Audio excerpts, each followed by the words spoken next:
एक साधक का प्रश्न है कि कर्ता भाव नहीं जाता है। मैं बहुत ध्यान करता हूँ, कुंडलिनी जागरण भी अनुभव कर लिया हूँ, फिर भी मेरे अंदर लगभग हर समय कर्ता भाव रहता है और जिसकी वजह से मैं डिस्टर्ब हो जाता हूँ। तो देखिए, जब तक कर्ता भाव मतलब डूअर, मैं कर रहा हूँ कुछ भी काम, जब मैं की प्रतीति जब तक अंदर बनी रहेगी तब तक आपके अंदर कर्ता भाव है। और जब तक आप सोच रहे हैं कि ये सब मैं कर रहा हूँ, मैं खाता हूँ, मैं जाता हूँ, मैं पीता हूँ, तब तक आपको बाह्य जगत का कुछ भी चीज़ें प्रभावित करते रहेगी। अप्रभावित कैसे होंगे? चाहे कठिन से कठिन परिस्थिति में भी आप स्थिर कैसे रहेंगे? अप्रभावित। चाहे जितनी सारी नेगेटिव सिचुएशंस घट रही हो, फिर भी आपको छू नहीं पा रहा है। वो कब होगा? जब अकर्ता भाव में रहेंगे, जब कर्तापन मिट गई। कर्ता जब तक है, जब तक सोच रहे हैं कि मैं हूँ और मैं, तब तक इस आईनेस की वजह से आप प्रभावित होते रहेंगे बाह्य जगत की चीज़ों को लेकर। अध्यात्म की परम जो उद्देश्य है, कर्तापन को मिटा देना है, इस कर्ता को मिटा देना है। कर्ता जब तक रहेगा तब तक सुख दुख को अनुभव आप करेंगे। कर्ता जब तक रहेगा तब तक दूसरे की बातों का असर आप पे पड़ेगा। कर्ता जब तक रहेगा तब तक कोई आपको गाली देगा तो आप अंदर से डिस्टर्ब हो जाएंगे, बेचैन हो जाएंगे। कर्ता भाव जब तक बना रहेगा तब तक आप भविष्य और अतीत के चक्रव्यूह में फंसे रहेंगे। कर्ता जब तक है तब तक आपके अंदर में निराशता है, चंचलता है। क्रिया और प्रतिक्रिया की सिलसिला जारी है। Action and reaction both are continuing because still you think that I am the doer. When the I completely disperse into nothingness, यानी कि I completely खत्म हो गया, अकर्ता के भाव में आप आ गया, तब कोई भी चीज़ों को लेकर आप प्रभावित नहीं होंगे, बिल्कुल अप्रभावित रहेंगे।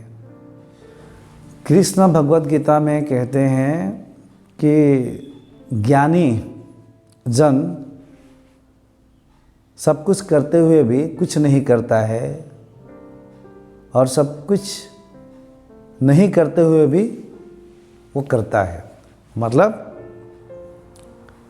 कर्म भी अकर्म और अकर्म में भी कर्म, कर्म में भी अकर्म और अकर्म में भी कर्म। वो कर्म करता है लेकिन वो कर्म नहीं करता है। कर्म में भी अकर्म और अकर्म में भी कर्म, वो कर्म नहीं करता है। अकर्म मतलब वो अंदर से कुछ नहीं कर रहा है, फिर भी सब कुछ हो रहा है। ऐसी एक ज्ञानी की स्थिति होती है, ऐसी एक बुद्ध पुरुष की स्थिति होती है कि वो सब कुछ कर रहा है फिर भी अंदर से कुछ नहीं कर रहा है। अंदर से कुछ नहीं कर रहा है फिर भी सब हो रहा है। इसी को कहा गया है कर्म में भी अकर्म और अकर्म में भी कर्म। क्योंकि अंदर की स्थिति एक तो शून्यता की स्थिति होती है, सब करते हुए कुछ नहीं करता है। इसको और गहराई से समझाने के लिए मैं आप लोगों को बता रहा हूँ। देखिए, भगवत गीता का ही एक श्लोक में कहा गया है कि प्रकृति के तीन गुण ही क्रियाशील है। सत्व रजस तमस, ये तीन गुण ही क्रियाशील है। ये तीनों गुण अपने तीनों गुणों के कारण कार्यरत है, सतत क्रियाशील है। ये तीनों गुण एक दूसरे के प्रभाव से हमेशा क्रियाशील है। ये तीनों गुण, तुम दृष्टा हो, तुम साक्षी हो। ये तीनों गुण अपने स्वभाव से क्रियाशील है और निरंतर रहेंगे और हो रहा है, लेकिन तुम इनको जानने वाले हो, तुम इनको देख रहे हो, तुम दृष्टा हो। तो ये तीनों गुण करता है, तुम नहीं करता हो, तुम कुछ नहीं कर रहे हो। ये तीनों गुण अपने गुणों, अपने स्वभावों के अनुसार एक दूसरे के प्रभाव से निरंतर अपने कामों में जारी है। तुम्हारे शरीर जो पंचभूतों पे खड़ा हुआ है, मन, बुद्धि, ये जितने भी डिपार्टमेंट है, पंच इंद्रिया, पंच कर्म इंद्रिया, पंच तन्मात्राएं, पंच महाभूत, बुद्धि तत्व, अहम भाव, सत रजस तमस, ये सब प्रकृति है। सत रजस तमस ही ये तीन गुण ही इन सारे डिपार्टमेंटों का मेन फाउंडेशन है। सत रजस तमस के अंदर ये सब आते हैं। और प्रकृति जब हम कहते हैं तो प्रकृति का मूल अवस्था यह सत रजस तमस ही है। तो ये निरंतर क्रियाशील है, ये चलती रहेगी प्रकृति। प्रकृति यानी कि हमेशा क्रियामान, निष्क्रियता प्रकृति में नहीं है। प्रकृति का स्वभाव ही है क्रियता, निष्क्रियता नहीं। पुरुष का स्वभाव है निष्क्रियता, निश्चल, अचल।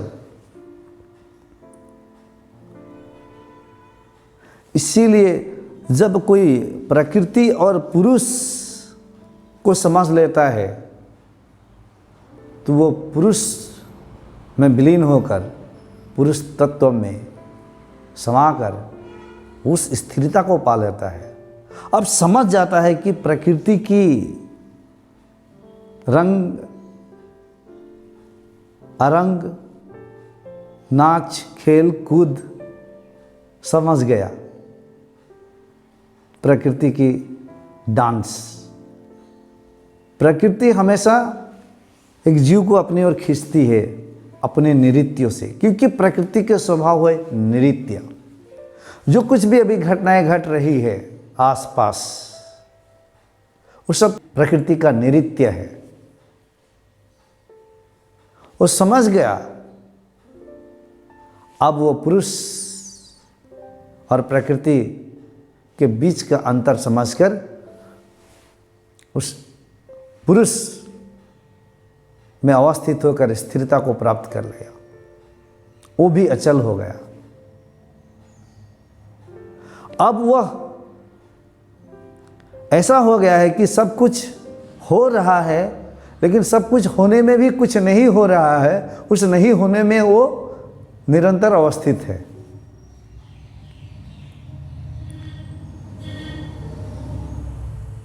इसलिए आपके अंदर जब तक पूर्ण रूप से अहंकार ना मिट जाएगा, तब तक आप इस स्थिति को प्राप्त नहीं कर पाएंगे। और अहंकार क्या है? कर्ता, कर्तापन का भाव ही अहंकार है। आईनेस, मैं ही अहंकार है। आप चाहे कुंडलिनी जागरण एक्सपीरियंस कर चुके हैं, आप कह रहे हैं ठीक है, कुंडलिनी शक्ति आई, आपने अनुभव किया अपने थर्ड आई तक, लेकिन अभी सहस्रार ब्रह्मरंध्र खुले नहीं। आप उस महाशून्य में, नथिंगनेस में, ग्रेट वॉइड में जाकर अभी तक मिटे नहीं, तब तक कर्ता भाव रहेगा। एक बार साक्षात्कार हो गई, फिर भी पूर्व संस्कार के वजह से कर्तापन का भाव आ जाता है।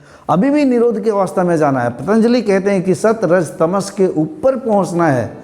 जब आप पूर्व संस्कारों को पूर्ण रूप से निरोध कर लेते हैं तो पूर्णतया को प्राप्त करते हैं, अपने संस्कारों को मिटा देते हैं, कर्तापन का भाव मिट गया, अब निरोध अवस्था में आ गए।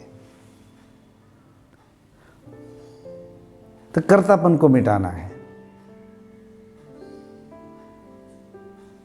कैसे मिटाएंगे? अंदर में जागृति लानी है। कैसी जागृति? जो मैंने बताया। कर्ता कौन है? तो प्रकृति के 3 गुण हैं। ये 3 गुण ही अपने स्वभावों के अनुसार निरंतर क्रियाशील है और ये रुकती नहीं, ये होते रहता है। और आप हो कि जानबूझकर अपने टांग अड़ा रहे हो कि ये मैं करता हूं, आप नहीं कर रहे हो। वो स्वतः श्रृंखलाबद्ध घटनाएं जुड़ चुकी है, वो घट रही है। उस घटने में क्या नहीं घट रही है, उस स्थिरता पे आप खड़े हो जाओ और देखो आपका मन, बुद्धि, शरीर, ये सब प्रकृति के डिपार्टमेंट में क्या घट रही है। बस मात्र देखते रहो। जो कुछ हो रहा है उस होने में हो जाओ। क्या सही हो रहा है, क्या गलत हो रहा है, इस पे दृष्टि ना डालो। जो हो रहा है देखते चलो। उस स्थिरता को, उस केंद्र पे अवस्थित हो जाओ। कर्तापन का भाव मिट जाएगा, सब मिट जाएगी। जब किसी ने कुछ बोला, जब किसी ने कोई इज्जत से नहीं बोला, जब किसी ने तुम्हें इंसल्ट किया, दुर्व्यवहार किया, उसकी बात का असर पड़ गई अंदर, यानी कि कर्तापन है।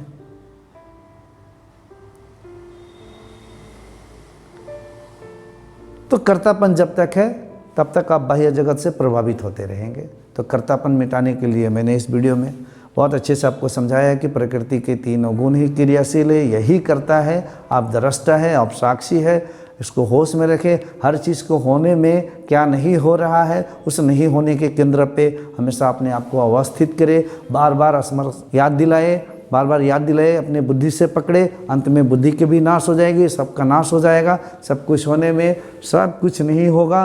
अंत में उस चीज़ को आप प्राप्त कर लेंगे, सर्व खल्व इदम ब्रह्म, यानी कि जो कुछ भी है ये पूरे ब्रह्मांड और आपके आसपास जो कुछ भी आप देख रहे हैं, नहीं देख रहे हैं, दूर से दूर, समीप से समीप, वो सब कुछ ब्रह्म है। ब्रह्म क्या नहीं है? आपका स्वरूप क्या नहीं है? जो कुछ भी है वो आपका स्वरूप है, जो कुछ भी नहीं है वो भी आपका ही स्वरूप है। जब इसमें डूब जाएंगे, खत्म हो जाएंगे तो कर्तापन मिट गया। जैसे हमने चीनी पानी में डाला, चीनी गल गई और पानी में मिल गया। एक नमक का पैकेट लिया, सागर में डाला, नमक गल गया, सागर में मिट गया। इसी तरह से वो कर्तापन खत्म हो गया। सर्व खल्व इदम ब्रह्म, सब कुछ ब्रह्म है। आपका स्वरूप क्या है? तो आपका स्वरूप मैं कह रहा हूं क्या नहीं है, जो कुछ है,